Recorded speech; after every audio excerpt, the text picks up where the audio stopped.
ជំរាបសួរបងប្អូនអរគ្នានាងខ្ញុំឈ្មោះនួនចន្ទថនដីរបស់ខ្ញុំឈ្មោះសុនបេតដែលរស់នៅខេត្តតាកែវ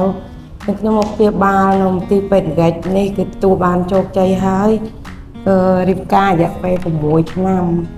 តែឥឡូវខ្ញុំព្យាបាល4ខែខ្ញុំមានដូចបំណងហើយខ្ញុំមានព្យាបាលរដូវមកទៀងទាត់ហើយអរម៉ូនយើងអត់ល្អការជំងឺវាខុស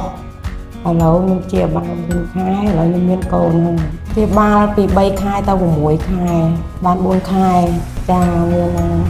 បាយសบายខ្លាំងហ្មងតាមផ្ញើឲ្យបងប្អូនដែលគាត់អត់តាន់មានកូនកុំតាន់ឲ្យសង្ឃឹម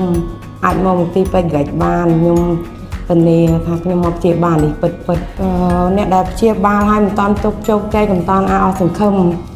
សូមមកព្យាបាលបន្តទៀតរហូតដល់មានដូចពួកខ្ញុំសบายចិត្តខ្លាំងហើយចុងក្រោយខ្ញុំសូមអរគុណដល់អ្នកគ្រូលោកគ្រូនៅពេទ្យវិកដែលបានជាយាមព្យាបាលប្តីប្រពន្ធខ្ញុំឲ្យបានមានកូនដូចបំណងសบายចិត្តគឺសบายចិត្តខ្លាំងមែនទែនចង់យល់